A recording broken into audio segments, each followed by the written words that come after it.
buenos días, feliz sábado para todos. Es un placer estar con ustedes, querido amigo que nos ven a través de la internet. Quiero empezar esta mañana teniendo una oración con cada uno de ustedes.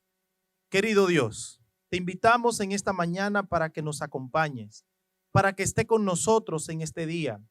Que la paz, tu Santo Espíritu y tu santo poder esté con cada uno de nosotros. Gracias, Señor, porque en las casas hay muchas personas que están viendo este mensaje. Gracias, Señor, porque tú estás a nuestro lado. Acompáñanos, bendícenos y dirígenos en el nombre de Jesús. Amén. Amén. Muy bien, hermanos, en esta hermosa mañana queremos que ustedes puedan tener un contacto con Dios. En esta mañana vamos a tener un tema que yo he titulado ¿Cómo usamos el poder?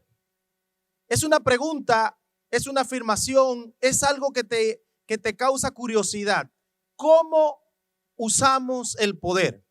Y yo quiero que en esta mañana, para iniciar, que busquen en sus Biblias el Evangelio según San Mateo, capítulo 2, versículo 1 hasta el versículo 5. Vamos a leer.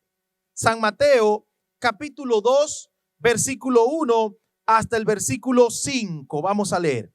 Busquen allí su Biblia y vamos a leer en esta mañana. Cuando Jesús nació en Belén de Judea, en día del rey Herodes, vinieron del oriente a Jerusalén unos magos diciendo: ¿dónde está el rey de los judíos que ha nacido? Porque su estrella hemos visto en el oriente y venimos a adorarle. Dice la Biblia que oyendo esto el rey Herodes se turbó y toda Jerusalén con él. Y convocando todos los principales sacerdotes y los escribas del pueblo, les preguntó dónde había de nacer el Cristo. Y dice el versículo 5, ellos le dijeron: en Belén de Judea. Seguimos leyendo, el versículo 7 dice así: entonces Herodes, llamando en secreto a los magos, indagó de ellos diligentemente el tiempo de la aparición de la estrella.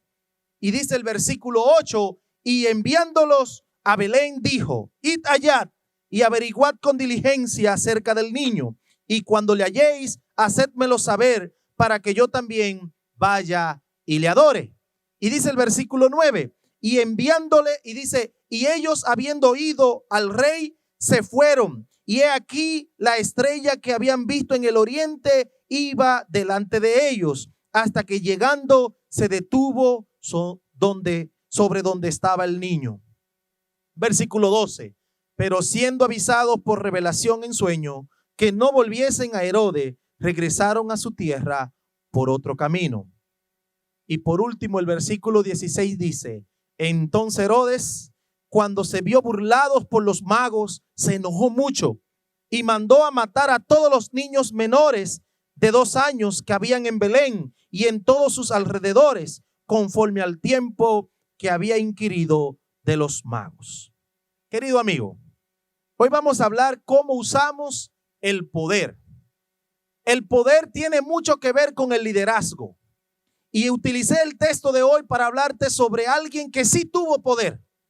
Esa persona que tuvo poder fue Herodes. Vamos a hablar en un momento de Herodes, que fue la persona que aparece aquí junto con los Reyes Magos en el nacimiento de Jesús. El poder es igual también al liderazgo. Y yo tengo una pregunta: ¿qué es liderazgo?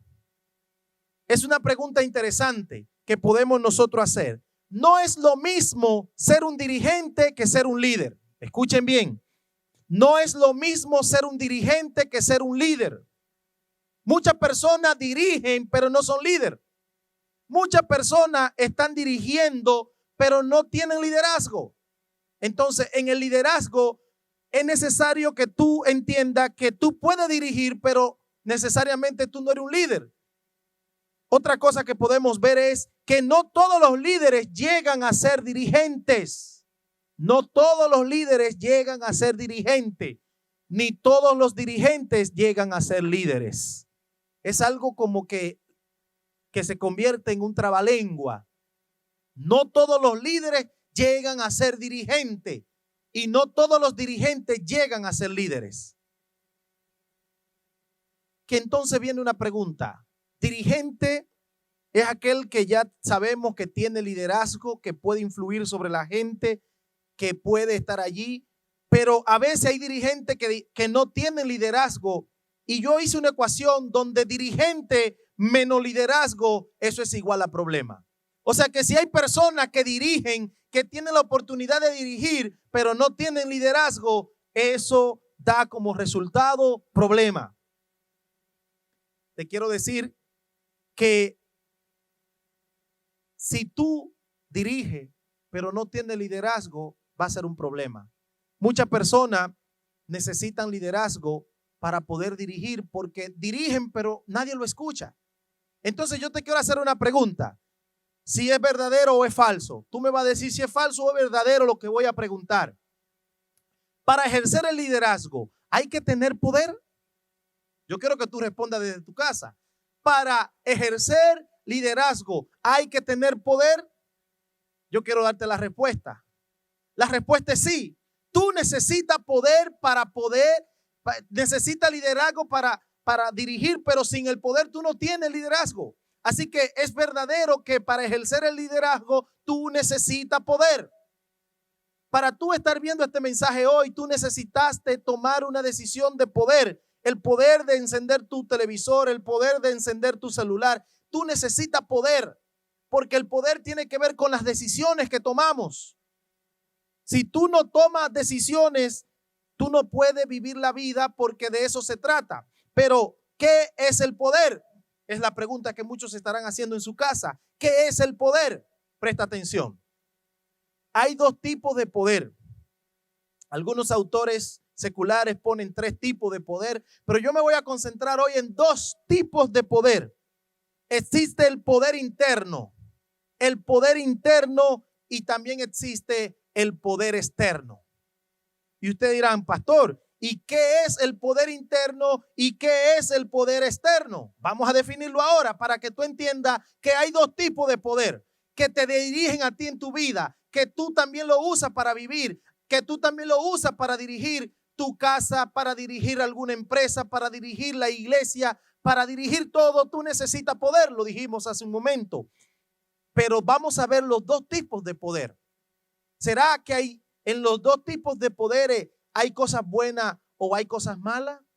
Sí, querido amigo, lo vamos a descubrir ahora. ¿Qué es entonces el poder interno? ¿Qué es el poder interno? El poder interno es el poder que uno adquiere por el desarrollo del carácter. Escucha bien. El poder interno es el poder que uno adquiere, que uno recibe, que uno logra a través de la vida, a través del desarrollo del carácter que tenemos. Cuando una persona tiene experiencia, cuando una persona tiene mucho caminar por la vida, el carácter se va moldeando y eso hace que la persona adquiera un desarrollo en su carácter. Así que el poder interno es el poder que la persona adquiere por el desarrollo del carácter. Nos queda la segunda pregunta. Entonces, ¿qué es el poder externo? Es la pregunta más interesante, junto con la que vimos hace un momento del poder interno. ¿Qué es el poder externo? Lo definimos como el poder externo es el poder que uno adquiere por las posiciones, por los títulos, porque me eligieron, porque yo soy el que sé, porque si yo no lo hago nadie lo va a hacer. Eso se llama poder externo. Es el poder que tú puedes presentar, los títulos, tu grandeza. Ese es el poder externo. Sin embargo, la diferencia entre los dos es que uno es interno, es la experiencia, es el carácter cuando tú lo moldeas. Sin embargo, el poder externo es las cosas que tú logras a través del tiempo, a través de los logros, a través del dinero, a través de las grandes hazañas que tú puedes hacer en la vida. Entonces yo pregunto, ¿qué es más importante? ¿Qué es más importante en esta mañana que tú puedas entender de los 2 poderes? El poder externo, que tiene que ver con la gloria, que tiene que ver con la fama, que tiene que ver con el dinero, que tiene que ver con mis títulos. ¿Qué es más importante?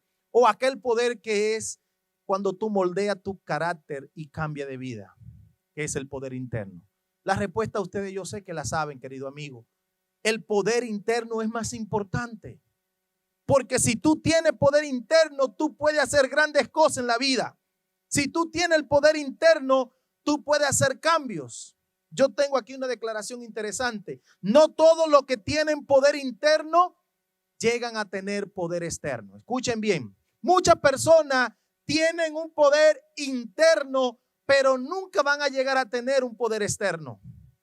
O sea que muchas personas tienen poder interno, moldearon su carácter, se dejan guiar, son personas amorosas, son líderes, pero nunca van a tener los títulos y la gloria y la pompa que otras personas obtienen.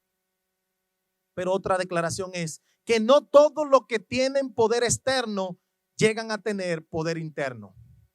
No todo lo que ustedes ven como decía un refrán, no todo lo que brilla es oro. Muchas personas tienen títulos, muchas personas tienen gloria, muchas personas tienen fama, pero no tienen el poder interno. Y pueden llegar a tener ese poder externo, pero nunca van a llegar a tener el poder interno. Querido amigo, los que tienen poder externo y no tienen poder interno, escucha bien, los que tienen gloria, los que tienen pompa, los que tienen fama, los que tienen grandeza, muchas veces tienen el poder externo y no tienen el poder interno. Entonces esas personas llegan a ser una maldición para la gente que los rodea. Escucha bien, si tú tienes poder externo, pero no tienes poder interno, tú te convertirás en una maldición para los que te rodean. Por eso en esta mañana yo quiero que miremos que la sociedad de hoy está premiando a líderes que sí muestran un poder externo. Sin embargo, la Biblia nos enseña a nosotros que la grandeza no está en el poder externo.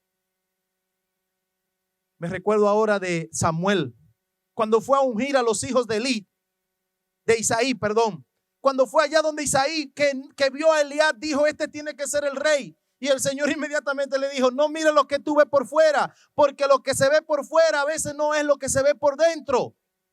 Así, querido hermano, que para Dios el poder interno es más valioso que el poder externo. Para Dios lo que hay en el corazón nuestro es más valioso. Quizá yo estoy hablando para alguien que ha logrado mucho en su empresa, ha logrado mucha fama donde quiera que están, pero para Dios la verdadera grandeza está en el poder interno, no en el poder externo. Cuando Samuel vio a Elías, dijo, tiene que ser este el rey, un hombre alto, un hombre apuesto, un hombre elegante, este tiene que ser el rey. Sin embargo, el Señor dijo, no mire su parecer, no mire lo externo, no mire su hermosura, lo que tú puedes ver, eso simplemente se ve por fuera, pero yo no miro como mira el hombre. Allí en primer libro de Samuel, capítulo 16, versículo 7 dice, Jehová no mira lo que mira el hombre, pues el hombre mira lo que está delante de sus ojos, el poder externo. Sin embargo, Dios mira el corazón. Por esa razón Elías no fue el rey. Por esa razón Saúl no fue elegido por Dios ni fue aprobado por Dios, porque Dios mira el corazón. ¿A quién eligió Dios? A David. ¿Por qué eligió a David? Porque miró el corazón de aquel hombre. David era conforme al corazón de Dios. Así que el corazón de David estaba su grandeza y su poder en el interior, en el poder interno, no en el poder externo. Querido amigo, ¿qué tipo de líderes premia a la sociedad hoy? ¿Saben qué? La sociedad no es como Dios. La sociedad está premiando hoy a los líderes que muestran poder externo. Los líderes que muestran poder externo son los que la sociedad está premiando.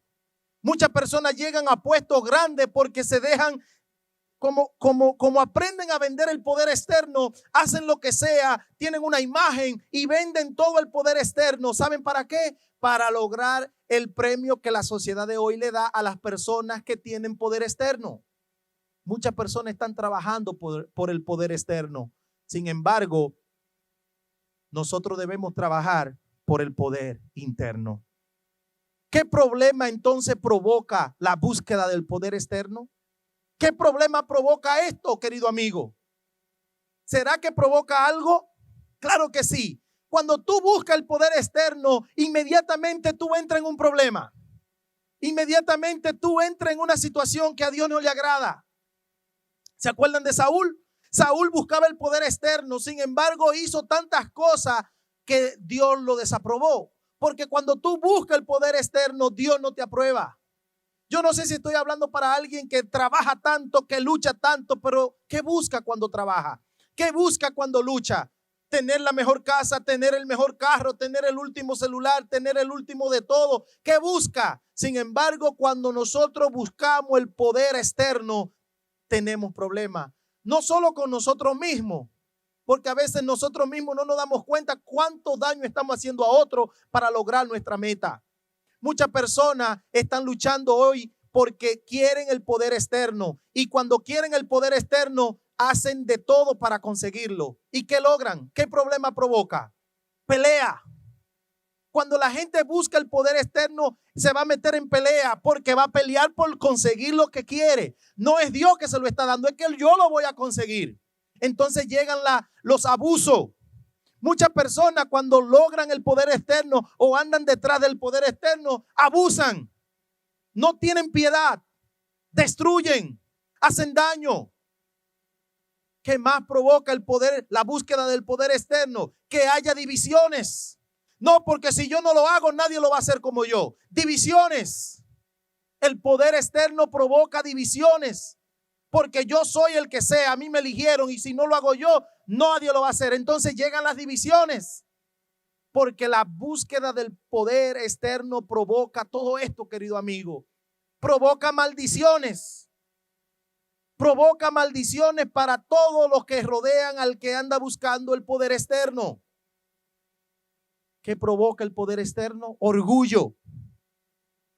Te hace ser orgulloso porque te crees grande, te crees poderoso, te crees invencible. Tú abusas, tú pisoteas, tú haces daño porque a ti no te importa, porque anda en búsqueda del poder externo.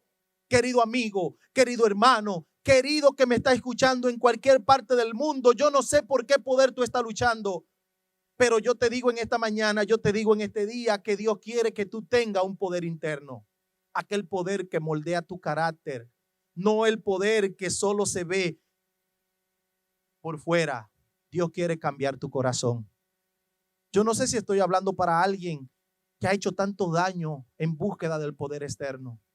Ha perdido amigos, han perdido familiares, han perdido de todo. Sin embargo, Dios quiere que nosotros tengamos un poder interno y no un poder externo.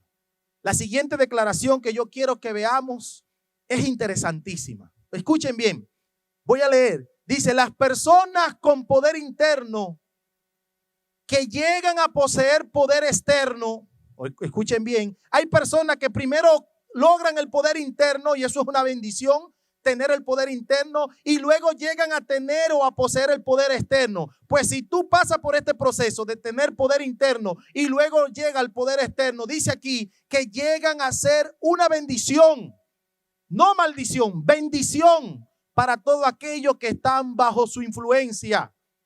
O sea que Dios no está en desacuerdo con que tú logres el poder externo. Pero el problema está en que muchos quieren llegar al poder externo sin pasar por el poder interno. Si tú logras llegar al poder externo, pero pasaste por el poder interno, tú eres una bendición para todos los que te rodean. Porque tú sabes lo que es pasar por el poder interno. Tú has moldeado tu carácter y lo pusiste como Dios. Te humillaste delante de Dios. Y por esa razón, cuando tú pasas por el poder interno y luego obtienes el poder externo, eres una bendición. Pero la otra declaración dice, las personas que llegan a poseer el poder externo sin haber desarrollado el poder interno, entonces esas personas llegan a ser una maldición para las organizaciones y para las personas a las que les sirven. Si tú llegas al poder externo y nunca pasaste por el poder interno, tú te convertirás en una maldición para la organización que tú vas a dirigir, para las personas que estarán bajo tu dirección. Querido amigo, si tú estás en búsqueda del poder externo, de la gloria, la fama, yo soy el mejor, nadie como yo, te digo en esta mañana, humíllate delante de Dios. Porque si no te humillas delante de Dios, tu poder lo va a alcanzar. No es que no lo va a alcanzar, lo va a alcanzar. Pero tu vida será un desastre. Para esto yo quiero que entremos a una pregunta del personaje que vamos a estudiar hoy. ¿Quién era Herodes el Grande? De Herodes vamos a hablar. Aquel Herodes que cuando Cristo nació reinaba en Judea. Aquel Herodes que se llamó en la Biblia el Grande. Que todas las personas de ese entonces decían nadie como él. Herodes es un ejemplo, querido amigo, de alguien que luchó por el poder externo sin haberse sometido al poder interno. Herodes es un ejemplo de alguien que luchó tanto por conseguir la fama, por conseguir el dinero, por conseguir el poder, pero no el poder que venía internamente de Dios, sino el poder externo que la gente podía disfrutar. ¿Quién era Herodes? Es la pregunta que vamos ahora a responder. ¿Quién era Herodes? Herodes era hijo de un oficial idumeo. Este oficial idumeo se había convertido al judaísmo. O sea que Herodes era hijo de alguien que no era judío de nacimiento, ni Herodes tampoco era judío de nacimiento. Los judíos habían conquistado a Edom y su padre o su abuelo se hicieron judíos. Herodes se tuvo que hacer judío, no era judío. Así que Herodes no nació siendo un judío, sino que él, por su padre, por su abuelo, se convirtieron al judaísmo. ¿Quién era Herodes? Herodes, que era muy amigo por la influencia de su papá, logró que Julio César lo nombrara como gobernador de Galilea. Gracias a la influencia de su padre, Herodes llegó a ser gobernador de Galilea. Así que estamos hablando de alguien que empezó a crecer. Herodes, un idumeo, se convierte al judaísmo y ahora su padre, que tiene influencia, logra que Julio César, el emperador de Roma, lo nombre como gobernador de Galilea. ¿Quién era Herodes el Grande? Herodes el Grande era un fielmente colector de los impuestos para Roma. Limpió de bandidos la región. Así que estamos hablando de alguien que empezó a trabajar por el poder externo. Empezó a limpiar la región, colectaba los impuestos, hacía todo bien porque él quería el poder externo. ¿Qué más hizo Herodes el Grande? ¿Quién era él? Herodes hacía lo que fuera para quedar bien con Roma, sin importar, oigan bien, a quién pisoteara. A él no le importaba nada. Él no le importaba pasarle por encima a nadie. Con que yo quede bien con Roma, no me importa. Yo necesito que Roma vea quién soy yo.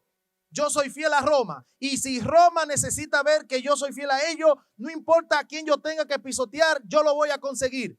Así que Herodes era alguien que empezó a trabajar por el poder externo. ¿Quién era Herodes? Era un hábil diplomático en el arte de quedar bien con Roma. Él era alguien que quedaba bien con Roma. Fue tan exitoso que fue nombrado rey de Judea por el Senado.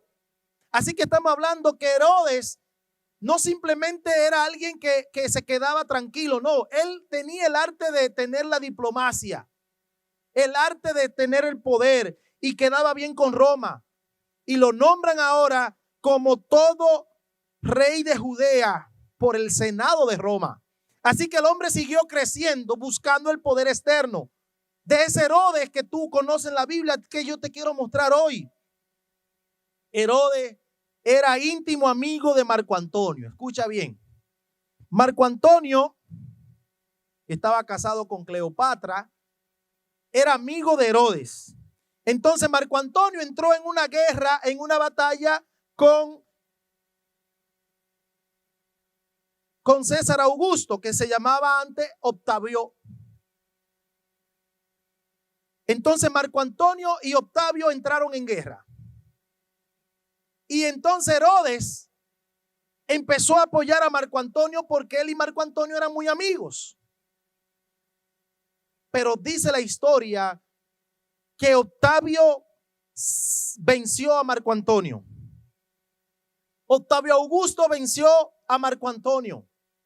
Derrotó a Marco Antonio y Herodes apoyaba a Marco Antonio. Pues ¿saben qué? Herodes era tan especial, hermano. Fue tan hábil en la diplomacia que terminó siendo entonces íntimo amigo de Octavio Augusto o de César Augusto, que después se convirtió en César Augusto.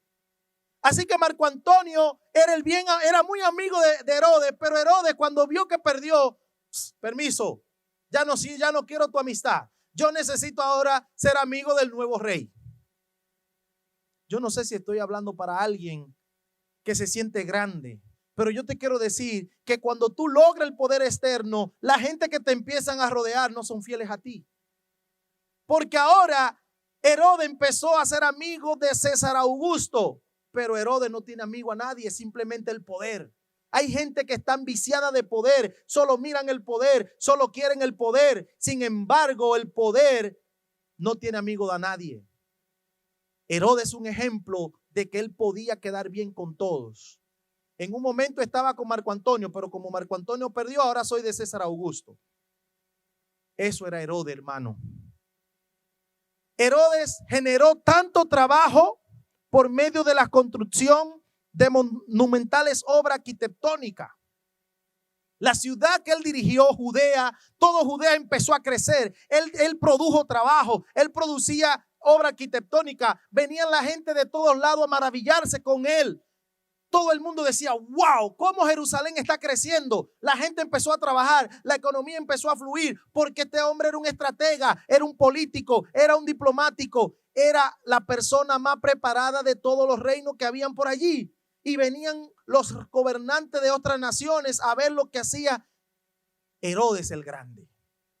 Porque sí, llegó a ser Herodes el Grande. Y ese es el personaje que estamos viendo.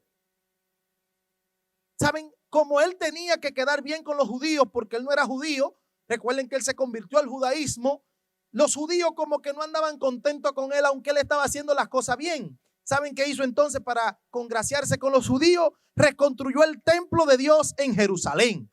Para los judíos el templo era lo más sagrado. Pues ¿saben qué hizo él? Reconstruyó el templo de Jerusalén para quedar bien con los judíos. Y así tener una capital digna de su grandeza. Así que Herodes no era tonto. Como él buscaba el poder externo y él tenía que dirigir a los judíos, él construyó el templo de Jerusalén. Le voy a construir el templo más grande que va a haber en toda la zona. Y el templo de Jerusalén que construyó Herodes se convirtió en una de las maravillas del mundo. Así que Herodes invirtió mucho dinero en este templo para ganar también el corazón de los judíos. No solo quedó bien con los romanos, ahora está quedando bien con los judíos. Así que Herodes era un estratega, era una persona preparada porque le gustaba el poder externo.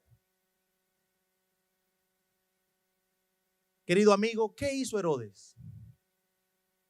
Reconoció la santidad del templo. Como el templo era muy sagrado para los judíos, él reconoció esa santidad. Y para quedar bien con ellos, entonces mandó a que el santuario lo prepararan los sacerdotes, que lo construyeran los sacerdotes. Así que él no buscó constructores cualquiera, buscó a sacerdotes, lo preparó, le dio clase de construcción para que ellos construyeran el santuario. ¿Y quiénes construyeron el santuario? Los sacerdotes. Así que ahora los judíos estaban maravillados con Herodes porque Herodes no profanó el templo, no profanó el santuario, lo construyeron la gente sagrada. Hermanos, Herodes se destacó bastante y ya tiene el corazón de los judíos en sus manos. La estrategia de Herodes está dando resultado. Así que este Herodes construyó un templo. Y yo quiero decirte en esta mañana que tú puedes estar construyendo cosas para Dios. Herodes construyó un templo, dice como nunca hubo uno. En ese momento, la historia decía que era una de las maravillas del mundo. Probablemente hay gente que está trabajando para Dios, entre comillas. Pero querido hermano, no es para Dios, es para tu grandeza. Yo no sé si estoy hablando para alguien que todo lo que hace, lo hace bien. Pero ¿para qué tú lo haces? ¿Para que vean tu grandeza como Herodes? Entonces, querido amigo, no lo haga. Herodes quería la grandeza y la está consiguiendo. Herodes quería ser llamado el grande. Así que Herodes, los judíos ahora empezaron a amarlo. Pero siempre los judíos decían, el problema de él es que él no nació siendo judío. ¿Saben qué hizo Herodes? Se confesó como judío. Y todos sabían que él era tan judío que ni cerdo comía. Pero tenía una vida disoluta. Soy judío, no como cerdo, pero en el silencio hago cosas extrañas. Así hay mucha gente. Yo no voy a la iglesia, pero doy mi diezmo. Herodes no comía cerdo. ¿Y qué? Herodes quizá es como hay mucha gente que tiene poder en la iglesia y dicen, ¿por qué la hermana tal se puso un pantalón? ¿Sabe qué pasa? Mucha gente quiere el poder para empezar a señalar a alguien. Como Herodes. Herodes tenía el poder, pero Herodes quería el poder, ¿saben? Para su grandeza, para que todo pasara por mano de él. Nada se movía en Judea si no pasaba por la mano de él. Herodes tenía todo controlado. Quizá yo estoy hablando para alguien que está dirigiendo en algún lugar del mundo, quizá aquí en la iglesia, quizá en otro lugar, pero tú no sabes que si tú estás trabajando y es para tu gloria y tu honra, te está perdiendo el tiempo y te está hundiendo cada día más. Trabaja para Dios, que la grandeza sea de Dios, que tu poder sea el poder interno, no la grandeza ni el poder externo. Querido amigo, ¿quién era Herodes? Durante su reinado, durante el reinado de Herodes floreció el comercio, floreció las manufacturas de Palestina, se convirtió Jerusalén, se convirtió Judea en uno de los lugares más prósperos, más productivo. Dice la historia que un día llegó una hambruna a Jerusalén, a Judea y a todos los pueblos por allí. Y Herodes, para ganar el poder, para ganar la fama, para ganar la oportunidad, ¿saben qué hizo? De su dinero compró grano para alimentar al pueblo. Para mitigar una hambruna del pueblo, compró grano de su propio bolsillo. Gastó de su dinero para alimentar a Judea. Eso era Herodes, hermano. Un hombre que tenía todo calculado para tener grandeza. Sin embargo, ¿de qué sirvió la grandeza de Herodes? ¿Quién era Herodes? ¿Quién era Herodes? Quiero decirte que desde el punto de vista político y cultural, Herodes fue considerado un grande. Sí, un grande. No es mentira, la Biblia lo dice. ¿Y saben cómo lo registra la Biblia en Mateo 2? Herodes el Grande. Él logró conseguir ese nombre. Yo soy Herodes el Grande. Nadie como yo. Sin embargo, amigos, hay una pregunta que me surge. ¿Quién era Herodes en su vida privada? ¿Quién era Herodes en su vida privada? Porque ahora en la vida política, en la vida comercial, fue un exitoso hombre. Pisoteó, derrumbó, no importa, logró estar bien con Roma, estar bien con los judíos, llegó a ser el país más próspero, todo llegó. Pero ¿quién era Herodes Grande en su vida privada? Quizás tú eres poderoso, quizás tú diriges una empresa, quizás tú tienes personas a tu servicio, pero ¿quién eres tú en tu vida privada? Vamos a conocer ahora a Herodes en su vida privada. Para congraciarse con los judíos, siempre él buscaba congraciarse con los judíos, hizo desaparecer a su esposa Doris y a su hijo para casarse con Marianna, quien era de la dinastía Asmonea o Macabea. Así que la primera esposa, donde él tenía a su esposa, tenía a su hijo, dice que la mandó a desaparecer con todo hijo y se casó con Marianna. Marianna era una judía de nacimiento. Y como él no era un judío de nacimiento, él dice, bueno, yo voy a ganar el corazón del pueblo casándome con alguien que nació en el pueblo. Y me voy a casar con ella. Y se casó con Marianna para ganar el corazón de los judíos. ¿Qué dice más de Herodes? ¿Cómo era su vida? A pedido de Marianna, entonces nombró a su cuñado como sumo sacerdote. Su esposa le pidió que ayudara al cuñado para que fuera sumo sacerdote y él lo nombró sumo sacerdote. Pero luego Herodes lo ve como una amenaza a su cuñado y lo manda a matar mientras nadaba en su piscina o en su alberca. Allí lo mató porque este hombre empezó a crecer. El sumo sacerdote, el cuñado empezó a crecer y Herodes dijo, si sigue creciendo me va a derrotar, mátenlo. Ese era Herodes entonces en su vida privada.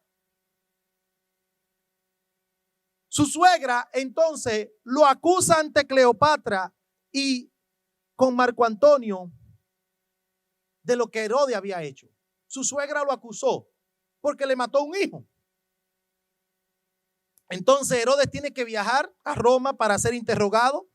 Entonces deja a Marianna, su esposa, a cargo de su tío José, dándole una orden extraña a su tío. Escuchen bien. Cuando mató al cuñado o al hermano de su esposa, la suegra que le mató a su hijo dijo, te voy a acusar. Su suegra tenía influencia con Cleopatra y Marco Antonio y fue y lo acusó. Entonces lo mandaron a buscar de Roma. Y la orden que él le dijo a su tío José, que le dejó a cargo su esposa Marianna, mira, yo amo mucho a Marianna. Y como yo amo mucho a Marianna, yo me voy para Roma. Me van a juzgar. Si yo no vengo vivo, mátala. Porque yo no acepto que ella sea la esposa de otro hombre, solo mía. Si yo no vengo, mátala, porque yo la amo. Esa era la vida de Herodes el Grande. Pero Herodes no murió. No murió Herodes. Y cuando llega, su hermana Salomé le dice que Marianna le fue infiel con José, con el tío. Oigan qué asunto se está pasando. Su hermana Salomé le dice, ¿sabes qué? Cuando te fuiste a Roma a ser juzgado, el tío José se acostó con tu esposa. Su hermana le levantó esa calumnia y le contó a su hermano que su cuñada había hecho esto. Después de hablar con Marianna, entonces, la perdona. Parece que se dio cuenta que no era verdad lo que le había dicho su hermana Salomé, le había dicho. Después de hablar con ella, la perdona. Pero Marianna le pregunta, ¿por qué dio la orden de matarla si él no regresaba con vida? ¿Por qué? Eso parece que no le gustó a Marianna y se lo reclamó a Herodes. Entonces Herodes manda a matar a José porque le confió a Marianna lo que él le había dicho. Y ahora agarra a su suegra porque lo denunció ante Marco Antonio y Cleopatra la confina y la encierra. Enciérrenme la suegra. Y maten ahora a José porque José le contó a Marianna lo que yo le dije que hiciera. Mátenlo. Esta era la vida privada de Herodes. Herodes viaja ahora para ver a César Augusto. Después que Marco Antonio pierde, él se va ahora a congraciarse con, ¿se acuerdan que le conté esto? Con César Augusto o Octavio Augusto, que se convirtió en César Augusto. Él viajó a Roma. Pero como él era amigo de Marco Antonio y apoyó a Marco Antonio en la guerra que se libraron entre César Augusto y Marco Antonio, él le dijo ahora a Soemus, que era un trabajador de él, le dijo, Soemus, voy a Roma. Pero si yo no vengo con vida, mata a mi esposa Marianna y mata a la suegra también. Ahora entró la suegra en el asunto. Si yo no vengo con vida, mátala, Soemus. Esto parece una novela, pero así era Marco Antonio, así era Herodes, perdón. Entonces Soemus le cuenta a Marianna, que yo no entiendo cómo es que Marianna logra conseguir que le cuenten cosas. José le contó, ahora Soemus también le cuenta. Soemus le cuenta a Marianna que Herodes le dio órdenes de matarla si moría en el viaje a Roma. Entonces Marianna se da cuenta que Herodes no la ama. No la ama porque cada vez que viaja le deja la orden de matarla. Y esto a ella no le gustó. No le gustó para nada. Entonces Herodes llega a casa, no murió. Se logró congraciarse con César Augusto, logró el poder con él, logró tener influencia también con César Augusto. No sé cómo lo hizo, pero lo logró. Cuando llega a casa, él ve que Marianna lo trata muy frío. ella está fría, no es igual.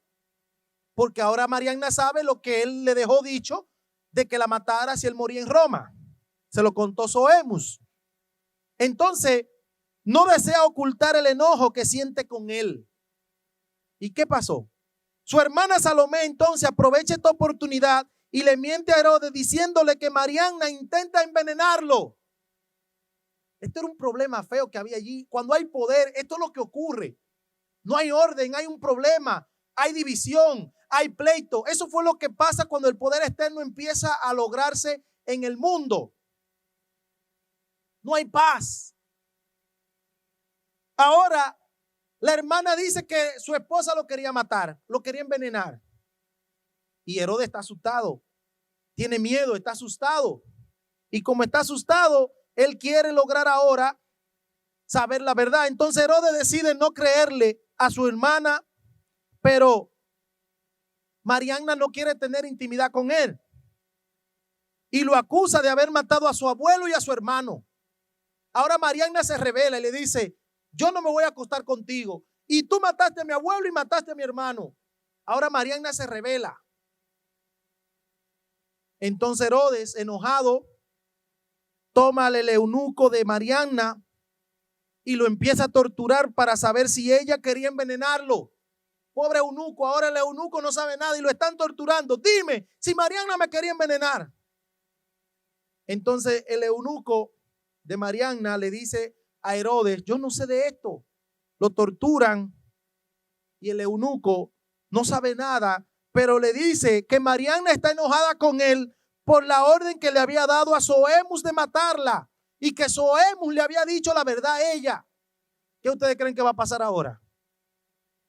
Entonces Herodes manda matar a Sohemus y lleva a Marianna a juicio para aclarar las cosas. ¿Qué problema este? Esa era la vida privada de Herodes. La suegra de Herodes, la madre de Marianna, la acusa entonces a Marianna ahora de intentar hacerle daño al rey. Oigan cómo es el asunto. La propia madre de Marianna en el juicio declara en contra de su hija y dice que sí, que su hija quería hacerle daño al rey. Con el propósito, la suegra hizo esto con el propósito de ganarse el favor de Herodes. Marianna es sentenciada a muerte y es ejecutada. Herodes mató a su propia esposa después del juicio. ¿Qué provocó esto? Provoca que Herodes entre entonces en una depresión porque extraña a Marianna. Y esta depresión lo desgasta por mucho tiempo porque la extraña. La mató, pero ahora le hace falta a su esposa.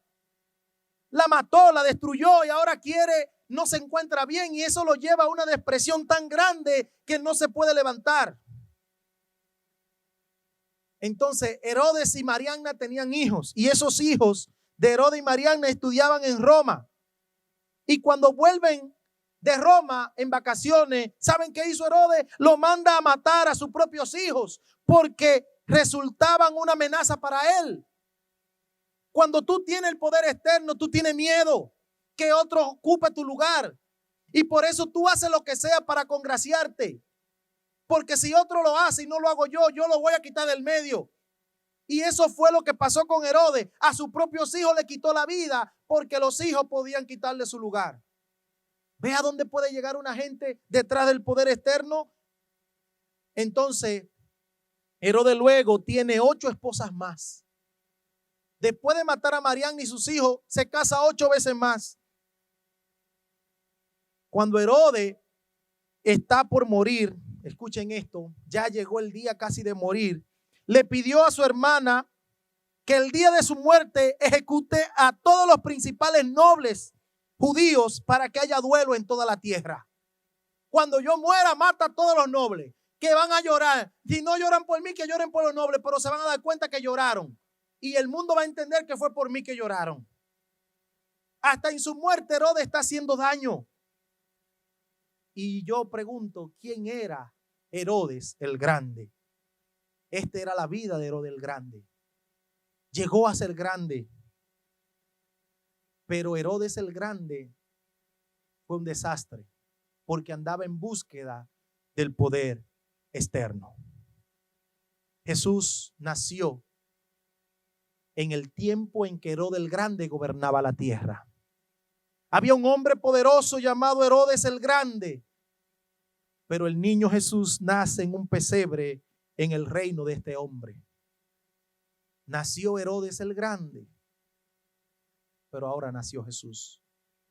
En medio de un hombre malo, un hombre que quiere poder, un hombre que quiere la gloria, nació alguien en un pesebre. Jesús nació en un pesebre. Y allí fue que empezó nuestro tema, leyendo que los reyes vinieron de oriente detrás de una estrella porque había nacido un rey. Y cuando Herodes escuchó esto, dijo: ¿un rey? No le gustó que había nacido un rey. Mandó a buscar los profetas. ¿Qué pasa? ¿Dice la Biblia algo de que van a nacer un rey? Sí. ¿Dónde? En Belén. Y en Belén nació Jesús. ¿Pero dónde nació Jesús? Jesús nació en un pesebre. Nació en un pesebre, hermano, para demostrarnos a nosotros que no se trata del poder externo, la grandeza de la vida. Se trata de ser humilde. Se trata de tener poder interno. Jesús nació en un pesebre para enseñarnos a nosotros que cuando aparece Jesús en la escena, debemos decidir entre seguir reinando nosotros o entregar el reino a Jesús. Herodes el rey, Herodes el poderoso, pero en este momento nos damos cuenta que nació Jesús, el Rey de Reyes y Señor de Señores. Pero Jesús no fue grande. Y de ese Jesús es que yo quiero hablarte para terminar en esta mañana. Jesús es el grande, no Herodes, porque Herodes hizo daño, Herodes mató, Herodes destruyó, pero nació el grande de los grandes, se llama Jesús. ¿Y qué hizo Jesús? ¿Qué título obtuvo en la vida? Jesús fue un simple carpintero. Jesús simplemente fue un hijo de José y de María. Vivió en Nazaret, un barrio pobre. Jesús fue humillado, siendo el Rey de Reyes y Señor de Señores, bajó a la tierra y se humilló hasta lo sumo. Jesús es mi ejemplo, no Herodes el Grande. Yo no sé si estoy hablando para alguien que creía que la grandeza de esta tierra era lo primero. No, amigo. Lo más grande que ha pisado este mundo se llama Jesús. Y me enseñó a mí que ser grande es ser humilde, es vivir tranquilo, es vivir en armonía, es vivir en amor, es vivir en solidaridad con todos. Eso me enseña Jesús. Querido amigo, Jesús, ¿a qué vino? ¿A qué vino Jesús? Es la pregunta que yo quiero que tú te vayas ahora a tu casa, que tú al terminar este tema entiendas a qué vino Jesús. A enseñarnos a conocer y a practicar el poder interno. A eso vino Jesús. ¿Sabe quién era Jesús? La Biblia declara que Jesús era el Dios de reyes, donde las calles son de oros, donde los diamantes adornan las puertas. Allí vivió Jesús. Pero Jesús dejó el cielo y bajó a la tierra para enseñarnos a nosotros que hay que ser humildes. Sin embargo, hay personas que le sirven al mismo Jesús y hoy son más grandes que Jesús. Hoy quieren vivir más grande que Jesús. Hoy tienen lujos que Jesús nunca tuvo. Jesús nos enseñó a ser humildes, porque el reino de Jesús no es como el reino de este mundo. Sin embargo, el reino de este mundo es un reino que es contrario al reino de Cristo. El reino de Cristo te dice: si tú quieres ser el mayor en mi reino, humíllate. Sin embargo, en el reino del mundo exterior dice: si quieres ser grande, ser orgulloso. Viste bien. No puede andar con ropa que no sean de marca. Si anda con ropa sin marca, no va a ser grande. Ese es el mundo que el diablo nos ofrece, pero no Jesús. ¿A qué vino Jesús, querido amigo? Jesús vino a enseñarnos a conocer y a practicar el poder interno.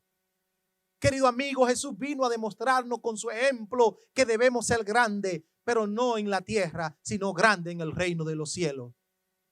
¿A qué vino Jesús? La Biblia nos dice en Santiago 4:10: humíllense delante del Señor y Él los exaltará. Querido amigo, la Biblia te acaba de decir que te humille delante del Señor, y es de la grandeza. No es grande aquel que tiene la mejor casa, no es grande aquel que tiene el mejor carro, no es grande aquel que tiene el mejor negocio. Grande es humillarse delante del Señor. Querido amigo, ¿a qué vino Jesús? Mateo 11, 29 y 30 dice: carguen conmigo, carguen con mi yugo y aprendan de mí, pues yo soy apacible, yo soy manso y humilde de corazón, y encontrarán descanso para su alma en mí, porque mi yugo es fácil y ligera es mi carga. Querido amigo, Jesús vino a que tú cargues un yugo, pero ese yugo se ve difícil. No, es ligero. Lo único que la carga que Cristo nos pone es una carga donde nos enseña a no trabajar por el poder externo, sino a humillarnos y ser personas que trabajemos por el poder interno.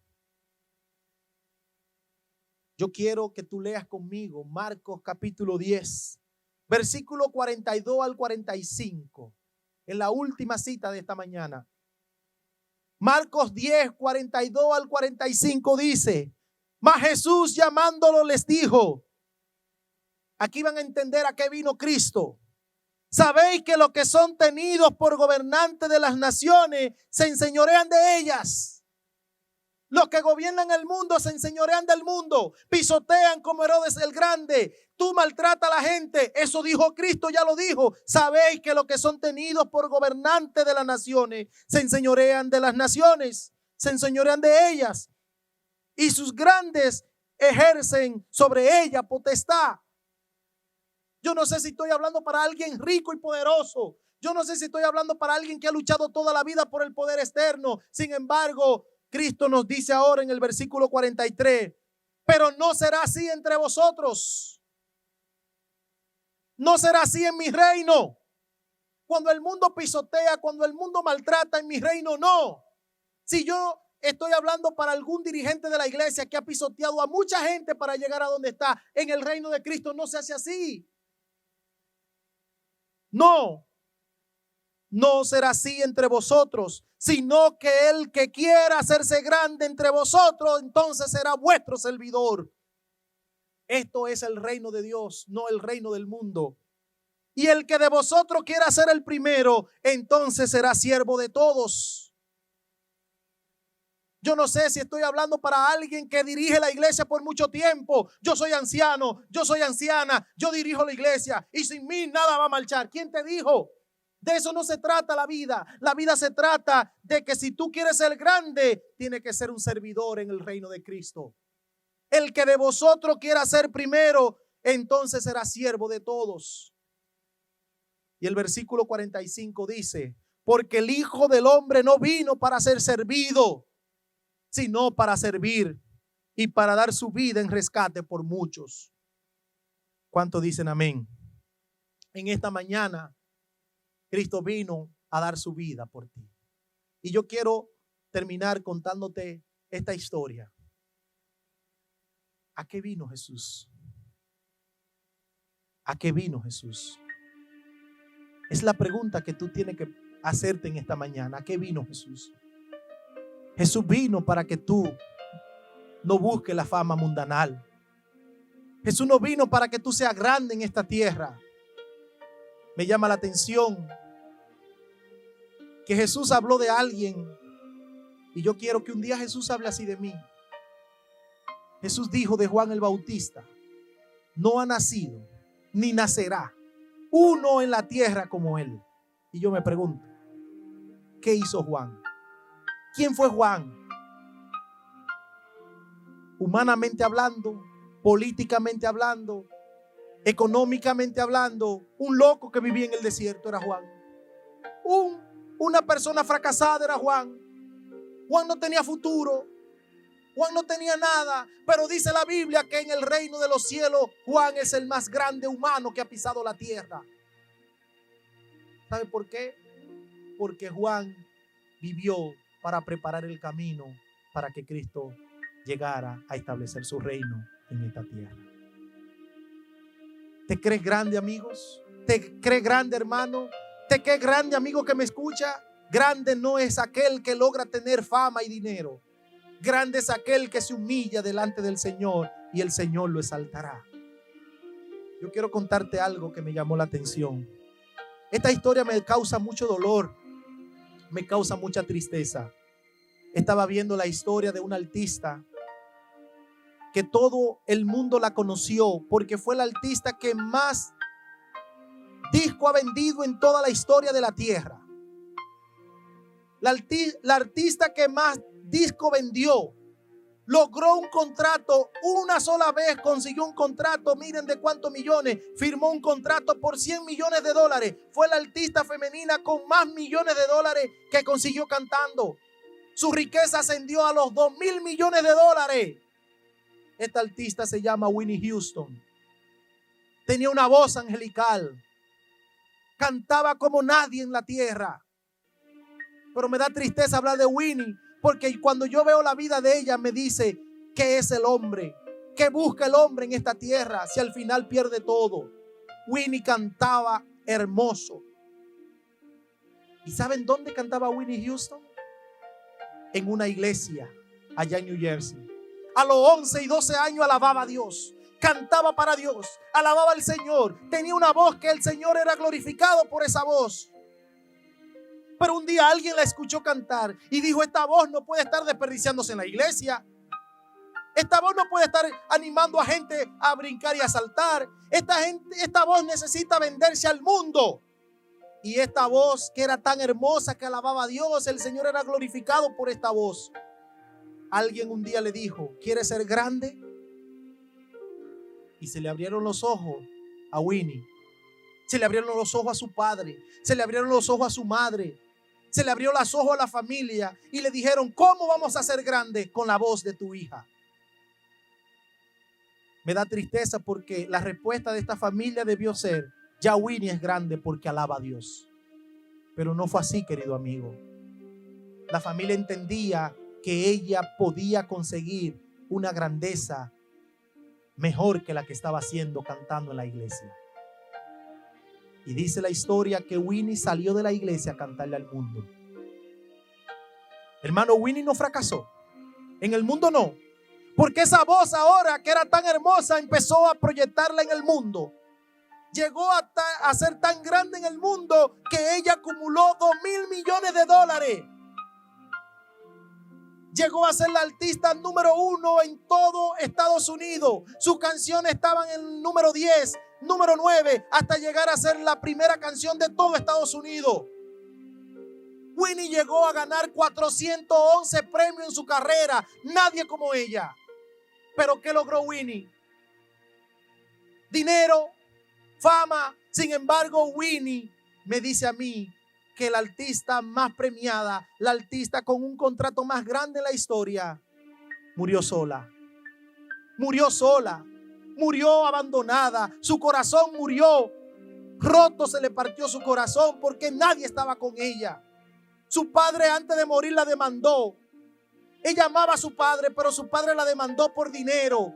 Su madre y sus hermanos se drogaban, se lucraron con el dinero de ella. Whitney murió sola.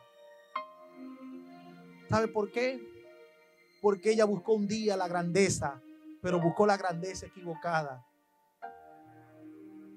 Y un 12 de febrero del 2012 encontraron su cuerpo muerto en una bañera ahogada. Qué tristeza saber que Whitney murió de esta manera. ¿Saben por qué, querido amigo? Porque la grandeza no está en servirnos ni ser poderoso, sino que la grandeza está en alabar a Dios. Yo quiero en esta mañana hacerte un llamado a ti. ¿Qué busca? ¿Para qué trabajas? ¿Por qué maltrata a los demás? ¿Por qué pisoteas a tus compañeros? ¿Por qué te crees poderoso? No, que hoy tú puedas decir: en el nombre de Jesús yo me levanto y nunca más pisotearé a nadie, nunca más seré orgulloso, nunca más, porque me voy a humillar delante de Dios. Querido amigo, ¿para qué trabajas? ¿Para tener el mejor carro del vecindario? ¿Para tener la mejor casa del país? Para tener, pero ¿qué es tener? ¿De qué le vale al hombre obtener los bienes de esta tierra y perder su alma? Yo quiero orar contigo en esta mañana y decirte que aunque haya logrado lo que haya logrado, sin Dios tu vida está vacía. Yo sé que quizá estoy hablando para alguien que está derramando su vida en lágrimas, pero Dios te ama. Dios te ama y te quiere salvar. Déjame orar contigo allí donde estás. Permítele a Dios que te ayude en esta mañana a que tú puedas entregarle su corazón a Él. Dios vino para cambiar tu vida. Quiero orar contigo. Permítele a Dios que te saque el orgullo. Permítele a Dios que te haga humilde y sencillo. Oramos. Dios, gracias. Gracias por el mensaje de hoy. Que tú nos ayude, oh Dios, a entender que grande no es aquel que logra fama. Grande no es aquel que logra dinero. Grande es aquel que se humilla delante de ti. Padre, gracias porque tú nos enseñaste a ser humilde, a practicar la humildad y a entender que solo en ti tenemos vida eterna. Que aunque logremos ganar dinero, que aunque logremos tener bienes, que aunque logremos obtener grandes cosas en esta tierra, el premio más grande es servirte, oh Dios. Padre, perdónanos, porque quizá estábamos luchando contra la corriente, persiguiendo sueños americanos, persiguiendo carros, persiguiendo fama, persiguiendo dinero, persiguiendo mejor casa. Perdónanos, Padre, que hemos perdido el tiempo en esto. Ayúdanos, oh Dios, a ser humildes. Quizá estoy orando en esta mañana para un dirigente de iglesia. Humíllate. Deja que Dios dirija, no tú. Deja que Dios sea el centro, no tú. Que si tú no haces algo, no se van a hacer las cosas. Es mentira. Deja que Dios toque tu vida en esta mañana, querido amigo, querido hermano, querida hermana, querido dirigente. Deja que Dios te ayude a cambiar. Gracias, Jesús, por este mensaje. Perdónanos. Perdónanos porque nuestro objetivo fue honrarte y glorificarte. Gracias por este mensaje. En el nombre de Jesús. Amén. Que Dios nos bendiga y que la paz de Dios sea con cada uno de nosotros. Amén.